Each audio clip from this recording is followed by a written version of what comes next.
Hello అండి, అందరూ బాగున్నారా? మేము బాగున్నామండి. మీరు కూడా బాగున్నారు అనుకుంటున్నాను. ఇది వచ్చేసి సాటర్డే రోజు అండి. యాక్చువల్గా ఈరోజు మేము ఊరు వెళ్తున్నాము. ఇది నేను ఊరు వెళ్ళే ముందర, రైల్వే స్టేషన్కి వెళ్ళే ముందర ఇంట్లో వైఫై ఉంది కదా, అందుకని వాయిస్ ఇచ్చేసి అప్లోడ్ చేసేద్దాము అని ఇది వాయిస్ ఇస్తున్నాను అనమాట. హైదరాబాద్లో ఉండగా ఇదైతే ఏంటనుకుంటున్నారు? మీరే చూడండి. నేను ఫిల్టర్ ఆర్డర్ చేశానని చెప్పాను కదా, ఇది ఫ్లిప్కార్ట్ నుంచి ఆర్డర్ చేశానండి. అసలు అందులో చూస్తే ఎంత పెద్దగా ఉందో, మన ఇంటికి వచ్చేసరికి చిన్న సైజు లాగా కనిపించింది నాకైతే. ఇదైతే 6 కప్స్ డికాషన్, అంటే 6 కప్స్ కాఫీ పెట్టుకునే అంత డికాషన్ ఇందులో వస్తుందంట, ఫిల్టర్ అవుతుందంట. సో పెద్దదిగా కనిపించింది, చిన్నగా వచ్చింది ఏంటి అని కొంచెం డిసప్పాయింట్ అయితే అయ్యానండి. ఎస్ప్రెసో ఏదో ఉంది బ్రాండ్, స్టీల్ది. యాక్చువల్గా ఇత్తడిది తీసుకుందామని అనుకున్నాను, కానీ ఇత్తడిది ఆన్లైన్లో 1500 1600 అలా ఉందన్నమాట. ఇంకా నా దగ్గర స్టీల్ది నార్మల్ది ఉంది. అది నాకు మనమ్మ గిఫ్ట్గా ఇచ్చింది. అది నేను నా తమ్ముడికి గిఫ్ట్గా ఇచ్చాను, వరుణ్కి. అది వాడుతున్నాడో లేదో తెలియదు, కానీ గుర్తుగా ఉంటుంది అని చెప్పి ఇచ్చానన్నమాట. దాని మీద మణికుమారి అని పేరు కూడా ఉంటుంది మనమ్మది. కానీ నాకు వరుణ్ అంటే చాలా అభిమానము. అక్క అని అంత ప్రేమతో పిలుస్తాడో. భారతీ ఎక్సాలో ఉన్నప్పుడు మా ఇద్దరికి పరిచయం అన్నమాట. ఇప్పుడు కూడా కష్టం వచ్చినా సుఖం వచ్చినా రెగ్యులర్గా మాట్లాడుకోకపోయినా మేమిద్దరం టచ్లోనే ఉంటాము. సో అది తనకి గిఫ్ట్గా ఇచ్చాను అనమాట. తనకి కూడా కాఫీ అంటే చాలా ఇష్టము. యాక్చువల్గా మా అన్నయ్య వచ్చాడు. నువ్వురా, నీకు వీడియో తీస్తాను అనంటే నువ్వు నీ వీడియోలు పిచ్చి అని తిట్టాడు నన్ను. అందుకే వాళ్ళు వచ్చింది చూపించలేదు నేను. కాకపోతే 5:15కో ఎప్పుడో వచ్చారు వీళ్ళు. చెప్పాను కదా ఊరు వెళ్తున్నామని. నేను మా అన్నయ్య వెళ్తున్నాం అనమాట. ఎక్కడికి అనుకుంటున్నారు? చంద్రారం వెళ్తున్నాం. చాలామందికి మా ఆఫీస్లో చంద్రారం అంటే వాళ్ళకి తెలుసు మా అమ్మ వాళ్ళ ఊరు అని, కానీ అది ఎక్కడో తెలీదు. అది వెస్ట్ గోదావరి. సో గౌతమికి వెళ్తున్నాం అనమాట ఇవాళ. ఇదిగో యాక్చువల్గా మా అమ్మమ్మ వాళ్ళ ఇంటికాడ ఉంటారు ఈ అన్నయ్య వాళ్ళు, సురేష్ అన్నయ్య వాళ్ళ అన్నయ్య తమ్ముడు. సో తను కూడా వచ్చాడనమాట. ఇంకా టీ పెట్టాను. మా అన్నయ్య అంటున్నాడు, పానకంలాగా ఉంది, అందుకే నువ్వు అంత లావు అవుతున్నావు, అంత పంచదార తింటున్నావు కాబట్టి అని అన్నాడు అనమాట. యాక్చువల్గా చాలాసేపు మరగబెట్టాను టీ. అందుకు కొంచెం స్వీట్నెస్ ఎక్కువైపోతుంది కదా ఆబ్వియస్గా, అందుకు కొంత స్వీట్నెస్ ఎక్కువైపోయిందనమాట. కానీ ఏం చేయలేము, పాపం తను ఏమన్నాక తాగేశాడు అనమాట. మా అన్నయ్య అయ్యో బ్రౌనీస్ అంటండి అవి తెచ్చాడు. అవి ఏంటో నాకు కూడా తెలీదు. ఇప్పుడైతే డీ ఫ్రిడ్జ్లో ఉన్నాయి ప్రస్తుతానికి. ఇప్పుడు అవి పట్టుకెళ్ళాలి ఊరు వెళ్ళేసరికి అవి మెల్ట్ అయిపోతాయేమో అని భయం వేస్తుంది నాకు. లాస్ట్ టైము మా నాన్నగడ హాస్టల్కి వెళ్ళామని చెప్పాను కదా ఒక పండక్కి, అప్పుడు బాదం మిల్క్ తెచ్చాడు. మేము వచ్చింది అప్పుడు సంక్రాంతి పండగ, చల్లగానే ఉంటుంది కదా. పాడైపోయి విజయవాడ వెళ్ళేసరికి ఇవి కూడా అలా పాడైపోతాయా ఏంటి, రేపు ఊరు వెళ్ళేసరికి ఇప్పుడు డీ ఫ్రిడ్జ్లో పెడుతున్నాం కదా అంటే ఏమీ అవ్వవు అనేసి అన్నాడు అనమాట. చూడాలి ఇంకా. ఇది ఎప్సమ్ సాల్ట్ అండి, నిన్న చూపించాను కదా. ఇది మొక్కలకి వేస్తే మంచిది అని చెప్పేసి చాలా వీడియోస్లో చూశాను. ఎస్పెషల్లీ గార్డెనర్స్ వీడియోస్ ఉంటాయి కదా, అందులో. ఈ స్ప్రేయర్ బాటిల్ వచ్చేసి 50 రూపీస్ ఎంతోనండి. ఐకియాలో తీసుకున్నాను ఒక 5 years బ్యాక్.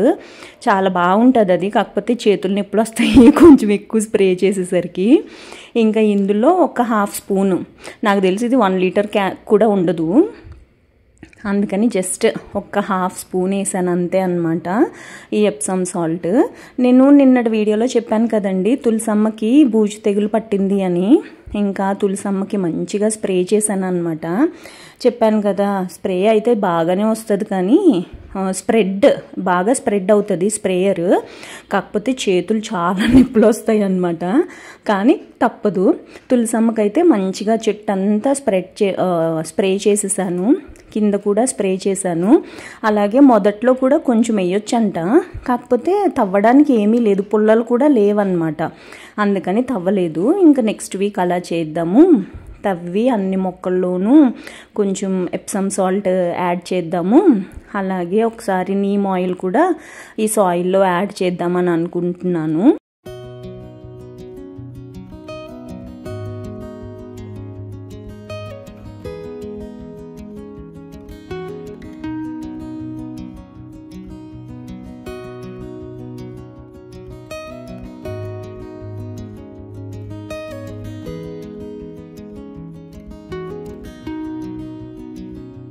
తులసమ్మకి స్ప్రే చేసిన తర్వాత కిందనే ఇంకా చాలా మొక్కలు ఉన్నాయి కదండి.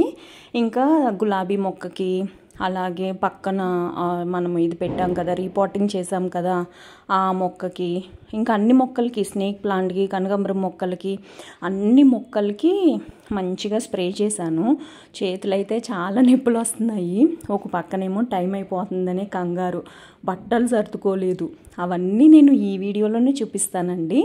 5:30, 6 o'clockకి అలాగా మొదలెట్టానమాట. ఈ పనులన్నీ డేలో చేసుకోవచ్చు కదా అంటే చెప్పాను కదా, పని అమ్మాయి రావట్లేదు. ఇంకా అమ్మాయి రాకపోయేసరికి నాకు కూడా ఒళ్ళొంగక లెగడానికి లేటుగా లేస్తున్నాను అనమాట. ఆ లేటుగా లేవడమే చాలా పెద్ద మైనస్. కానీ తప్పదు, ఇప్పుడే కదా మనం ఇంట్లో ఉన్నప్పుడే కదా కొంచెం పడుకోవాలన్నా ఏం చేయాలన్నా పని చేసుకుని పడుకోవచ్చు.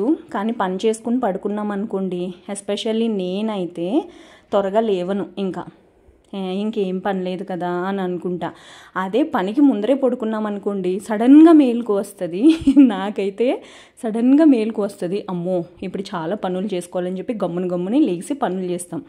10 వరకు అయితే పడుకున్నానండి ఈరోజు కూడా. మధ్యాహ్నం 4 o'clockకి అన్నం తిన్నాను. ఇంకంతే, అప్పటి నుంచి ఇంకా ఏదో ఒక పని ఇలాగ చేస్తూనే ఉన్నాను అనమాట. ఇది కొంచెం త్వరగా చేసుకోవచ్చు కదా అంటే చేసుకోవచ్చు, కాకపోతే అంత కంగారుగా ఎందుకు చేసుకోవాలి?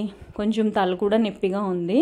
జస్ట్ తల స్నానం చేసేసి ప్రశాంతంగా కూర్చుని టీవీ చూస్తున్నా. అప్పుడు మా అన్నయ్య ఫోన్ చేశాడు ఇంటికి వస్తున్నామని. ఇంకా తను వచ్చి వెళ్ళిన తర్వాత ఇంకా ఇదైతే ఇలా చేసుకున్నాను అనమాట. ఈ వీడియోలోనే ప్యాకింగ్ కూడా చూపిస్తానని చెప్పాను కదండి. యాక్చువల్గా ఏం అకేషన్ అనేది కమింగ్ వీడియోస్లో నేను మీకు చూపిస్తాను. నేనైతే ఇది ప్రస్తుతానికి ప్యాకింగ్ ఎలా చేసుకుంటున్నాను, ఏమేమి పెట్టుకుంటున్నాను అనేది ఈ వీడియోలో షేర్ చేస్తాను. ఈరోజు 9:15కి సికింద్రాబాద్లో ట్రైన్. నాకు ఇప్పటికీ డౌటే, సికింద్రాబాద్ ట్రైన్ స్టేషన్లో రైళ్ళు ఆగు అని చెప్పేసి అంటారు కదా, అది అక్కడ కాదా అని నేను చాలా వెరిఫికేషన్ చేసుకున్న తర్వాత ఫిక్స్ అయ్యాను. లింగంపల్లి నుంచి కాకినాడ పోర్ట్కి వెళ్తుంది ఆ ట్రైన్, సికింద్రాబాద్లో ఆగుతుంది అని. ఇవి వచ్చేసి పార్సిల్స్ వచ్చినాయండి. ఇది వచ్చేసి యష్ గ్యాలరీ నుంచి ఒక టాప్ ఆర్డర్ చేశాను. నాకు యష్ గ్యాలరీ అంటే ఏంటో చాలా ఇష్టం అనమాట. బ్రాండ్ మంచిగా అనిపిస్తుంది. కాటన్ కానివ్వండి, రేయాన్ కానివ్వండి, మంచిగా అనిపిస్తుంది. అలాగే బ్యాగెట్ నుంచి చాలా సింపుల్గా ఉందండి బ్యాగ్. అసలు ఢిల్లీ వెళ్ళినప్పుడు బ్యాగెట్ షోరూమ్ ఉంది. మేము దాని ముందరే అటు ఇటు తిరిగాం చాలాసార్లు. కొనాలి అని ఉంది కానీ 2,500, 3,000 అలా ఉంది ప్రైజెస్. కానీ ఇప్పుడు నేను ఈ బ్యాగ్ కలర్ కూడా ఎంత బాగుందంటే, బ్రౌన్ కలర్కి లైట్ పాచి గ్రీన్ కలర్, జస్ట్ ఒక్కటే స్లింగ్ వచ్చింది. ఎంత అద్భుతంగా ఉందో, నాకైతే చాలా బాగా నచ్చింది. మీకు ఎలా అనిపించింది అనేది తప్పకుండా కమెంట్స్లో చెప్పండి. ఇది చాలా సింపుల్గా ఉంటుంది, ఇలా ఉండాలనే నేను కూడా అనుకున్నాను. నాది బ్యాగెట్ ఇది ఉంది కదా పాచి గ్రీన్, అదే వ్యాలెట్ అనమాట. బ్యాగెట్లోనే తీసుకున్నాను, కరోనా టైంలో తీసుకున్నాను అనమాట. అది జస్ట్ ఒక్కటే జిప్ ఉంటుంది. నాకు 10 జిప్పులు ఉంటే కూడా ఇష్టం ఉండదు. ఇలాగా హ్యాండీగా ఉండాలి, గట్టిగా ఉండకూడదు. ఇలాంటి కొన్ని కండిషన్స్ ఉన్నాయన్నమాట నాకు. జూక్ ఉంది కదా, అందులో కూడా తీసుకోవచ్చు బ్యాగ్, కానీ అది స్టిఫ్గా ఉంటుంది, నలిగిపోదు అది. ఇది అనుకోండి మనం బండిలో కూడా పెట్టుకుని వెళ్ళిపోవచ్చు కదా, అందుకని నాకు ఇలాంటివంటే ఇష్టము. బ్యాగ్ ఒకటి తీసుకున్నాను. అలాగే ఇది బ్రౌన్ కలర్ కాలర్ నెక్ వచ్చింది దీనికి, చాలా బాగుంది. పొడుగ్గా ఉంటుందేమో అని అనుకున్నాను కానీ మరీ అంత పొడుగు లేదు, నార్మల్గానే ఉందన్నమాట. ఇది వచ్చేసి యష్ గ్యాలరీ. ఇన్ని కొంటున్నాను, యష్ గ్యాలరీ కుర్తీ కొనకపోతే ఎలాగా అని చెప్పి ఇది ఆర్డర్ చేశాను. 495 ఎంతో పడింది, సేల్లో ఆఫర్లో వచ్చింది కదా. బ్యాగ్ వచ్చేసి 709, నియర్లీ 800 పడింది అనమాట. కానీ మంచి ప్రైస్లోనే వచ్చింది అని అయితే అనిపించింది. ఇంకా ఫ్రెష్ అవ్వకుండానే బట్టలు అయితే తీసుకుని పెట్టుకుంటున్నాను. ఫస్ట్ ఈ బ్యాగ్ తెచ్చాను. ఈ బ్యాగ్ సెట్ అవ్వదు అని చెప్పి చిన్న ట్రాలీ ఉంటే అది తెచ్చుకున్నాను అనమాట. నాకు ప్రాబ్లం ఏంటంటే, ఏది పట్టుకెళ్ళినా కానీ కింద పెట్టబుద్ధి అవ్వదండి. ఎందుకో మేబీ అతి శుభ్రం వల్ల అనుకుంటా, ఏంటో కింద పెట్టబుద్ధి అవ్వదు. ఇంకా ట్రాలీ తెచ్చుకుని అందులో పెట్టుకుంటున్నాను అనమాట బట్టలు. ఇదిగో దివాన్ మీద పెట్టాను కదా, ఏమేం బట్టలు పట్టుకుని వెళ్ళాలి అనేది దివాన్ మీద పెట్టుకున్నాను. పెయిర్ వైజ్ పెట్టుకున్నాను అనమాట. ఈజీగా ఉంటుంది కదా తీసుకోవడానికి కూడా అని చెప్పి ఫ్యూచర్ అంటే రేపు ఎల్లుండి అవతల ఎల్లుండి 3 days ఉంటాను ఊర్లో. సో ఎప్పుడు కట్టుకోవాలనుకున్నా ఈజీగా ఉంటుంది కదా అని చెప్పేసి ప్యాంట్స్ కూడా అందులోనే పెట్టేసుకున్నాను అనమాట. సో ఇవైతే చీరలు, 2 చీరలు పట్టుకుని వెళ్తున్నాను. ఒకటి వచ్చేసి రెడ్ అండ్ బ్లాక్, ఇది డ్రై వాష్కి ఇచ్చాను, అందుకే తోకల్లాగా ఉన్నాయి కదా, ఉన్నాయి ఏమనుకోద్దు. ఇంకొకటి వచ్చేసి బ్లూ, మొన్న కుట్టించుకున్నాను కదా బ్లౌజ్, అదనమాట. ఈ రెండిట్లో మా చిన్నక్క పెద్దక్క ఏది చెప్తే అది కట్టుకుందామని అయితే అనుకుంటున్నాను. ఇంకా బట్టలు చీరలు పెట్టేసుకున్న తర్వాత మనకి అలా కూర్చుంటాం సెట్ అవ్వదండి బాబు నాకైతే. ఇంకా ఇలా బార్లా చాపుకుని కాళ్ళు, మా అమ్మమ్మ అయితే నువ్వు అసలు ఆడదానివేనా కూర్చుంటువేంటి అని భలే తిట్టేది చిన్నప్పుడు. కానీ కొన్ని తప్పదు కదా. ఇంకా బట్టలు డ్రెస్సెస్ కూడా పెట్టుకుంటున్నాను అనమాట. ఇవన్నీ యష్ గ్యాలరీలో తీసుకున్నాయే, మేబీ 1-2 తప్ప. లాస్ట్ టైం ప్యాంట్లు తీసుకున్నాను కదా ఎక్కడ ఐకాన్ డిజైనర్స్లో, అవి నైట్లో వేసుకుందామని చెప్పి అవి తీసుకుని వెళ్తున్నాను అనమాట. ఇంకా అన్నీ పెట్టేసుకున్నాను. లగేజ్ అయితే ప్యాక్ అయిపోయింది. కాకపోతే ఇప్పుడు హ్యాండ్ బ్యాగ్ కొత్త హ్యాండ్ బ్యాగ్ పట్టుకుని వెళ్తున్నాను అనమాట ఇవాళ. సో అందులో బేసిక్గా నా దగ్గర డబ్బులు ఉండవండి. నేను అన్నీ గూగుల్ పేలు, ఫోన్పేలు ఇలాంటివి వాడుతూ ఉంటాను అనమాట. గూగుల్ పే కూడా కాదు, ఫోన్పే వాడతాను. ఇంకా డబ్బులు కూడా ఉండవు. కానీ ఏదో టైంపాస్ కోసం అలా పట్టుకుని వెళ్దామని చెప్పి ఇంకా అలా పట్టుకుని వెళ్తున్నాను అనమాట. సో ఇవాళ వీడియో అయితే ఇదేనండి. మీకు నచ్చిందా? రేపటి నుంచి అంటే మేబీ ఒక 2 days తర్వాత డెఫినెట్గా నా చంద్రారం వీడియోస్ అన్నీ అప్లోడ్ చేస్తానండి. మీకు కూడా నచ్చుతాయి అని అనుకుంటున్నాను. మీరు కూడా నా వీడియోస్ కోసం వేస్ట్ చేస్తే తప్పకుండా నా ఛానల్కి సబ్స్క్రైబ్ చేసి నాకు సపోర్ట్ చేయండి. ఇంకొక మంచి వీడియోతో మళ్ళీ కలుస్తానండి. అంతవరకు బాయ్ అండి.